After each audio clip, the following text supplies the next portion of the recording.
আসসালামু আলাইকুম। রাজশাহী বিশ্ববিদ্যালয়ের বি ইউনিট অর্থাৎ বাণিজ্য শাখার মার্কেটিং বিষয়ের সাজেশন নিয়ে আজকের এই ভিডিও।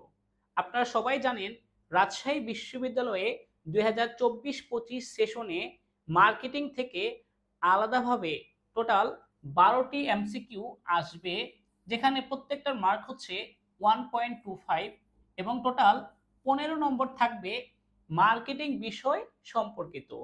যেহেতু বিগত বছরগুলোতে মার্কেটিং এর প্রশ্ন আলাদাভাবে হয়নি, এই বছর প্রথম, তাই বেসিক থেকেই অধিকাংশ প্রশ্ন তারা করবে বলে আশা করা যাচ্ছে।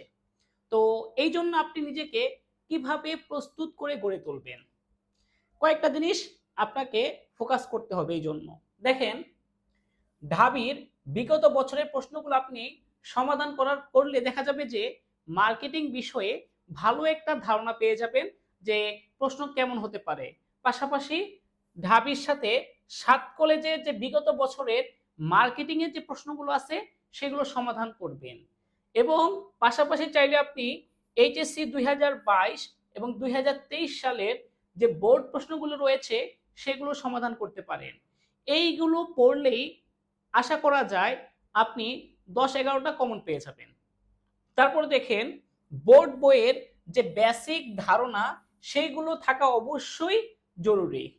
কেননা যেহেতু এই বছর মার্কেটিং প্রশ্ন প্রথমবারের মতো করবে, এই ক্ষেত্রে দেখা যাবে প্রশ্নগুলো সব বেসিক থেকে আসছে। মার্কেটিং এর যে কোর কনসেপ্ট সেগুলো থেকে প্রশ্নগুলো হবে। এখন প্রশ্ন হচ্ছে, আমি কি শর্ট সিলেবাস পড়বো নাকি ফুল সিলেবাস পড়বো? অবশ্যই ফুল সিলেবাস এর প্রতি ফোকাস করা বেশি জরুরি। হ্যাঁ, অধিকাংশ প্রশ্নই শর্ট সিলেবাস থেকে আসবে। দেখা যাবে 12টা এমসিকিউর মধ্যে 10টা এমসিকিউই শর্ট সিলেবাস থেকে আসছে, একটা বা দুইটা এমসিকিউ ফুল সিলেবাস থেকে আসতে পারে। প্রথম পত্র দ্বিতীয় পত্র দুইটাই দেখা লাগবে, কারণ আগে ঢাকা বিশ্ববিদ্যালয়ের প্রশ্ন হইতো শুধু দ্বিতীয় পত্র থেকে, কিন্তু এখন গত 2 বছর যাবত marketing first paper second paper দুইটা পত্র থেকেই প্রশ্ন হয়। আচ্ছা, আরেকটা বিষয় দেখি আমরা, যে এই মার্কেটিং এর কোন অধ্যায়গুলো বেশি গুরুত্বপূর্ণ। যেমন দ্বিতীয় পত্রের প্রথম অধ্যায়, এটা তো একটা বেসিক একটা অধ্যায়, যে বিপণনের মৌলিক ধারণা, এটা খুব ভালো করে পড়তে হবে। বিপণনের যে পরিবেশগুলো আছে, ব্যষ্টিক সামষ্টিক, এই পরিবেশগুলোর উপাদানগুলো মুখস্থ করতে হবে। তারপরে আপনার বিপণনের যে কার্যাবলী আছে অধ্যায় 3-এ, সেটা দেখতে হবে যে কার্যাবলী কোনটা কি ধরনের উপযোগ সৃষ্টি করে। এরপরে আপনি দেখবেন যে বাজার বিভক্তিকরণের ভিত্তি আছে যে 4টা, কার্যকর বাজার বিভক্তিকরণের যে শর্ত আছে 5টি। তারপরে হচ্ছে ভোক্তা বাজার, শিল্প বাজার, অধ্যায় 4 থেকে দেখবেন। অধ্যায় 5 থেকে সবচেয়ে বেশি গুরুত্বপূর্ণ পণ্য ও পণ্যের মূল্য নির্ধারণ, যেখানে হচ্ছে ভোগ্য পণ্য, শিল্প পণ্য, এগুলোর প্রকারভেদগুলো দেখবেন। পণ্যের 5টি জীবন স্তর দেখবেন। পণ্যের মূল্য নির্ধারণের কৌশলগুলো দেখতে হবে। এরপরে অধ্যায় 6 এবং 7 লেস ইম্পর্টেন্ট বলা যায়, যে আপনার পাইকারি ও খুচরা ব্যবসা, মধ্যস্থ ব্যবসায়ী। আর অধ্যায় 8 কিন্তু গুরুত্বপূর্ণ। অধ্যায় আছে বিপণন প্রসারের যে 5টা হাতিয়ার আছে সেইটা। অধ্যায় 9 এটা আবার একটু লেস ইম্পর্টেন্ট। আবার ফার্স্ট পেপার প্রথম পত্রের আপনার প্রথম অধ্যায় যেটা আছে উৎপাদন, এটা একটু কম গুরুত্বপূর্ণ, কিন্তু অধ্যায় 2 উৎপাদনের উপকরণ, যে 4টা উপকরণ আছে, ভূমি, শ্রম, মূলধন, সংগঠন, এগুলোর বৈশিষ্ট্য খুব গুরুত্বপূর্ণ। এরপরে হচ্ছে আপনার অধ্যায় 3 যে উৎপাদনের মাত্রা, এগুলো লেস ইম্পর্টেন্ট। অধ্যায় 4 সেগুলো লেস ইম্পর্টেন্ট। অধ্যায় 5টা আবার খুবই গুরুত্বপূর্ণ, যে উৎপাদন ব্যবস্থাপনা, এটা একটু গুরুত্বপূর্ণ।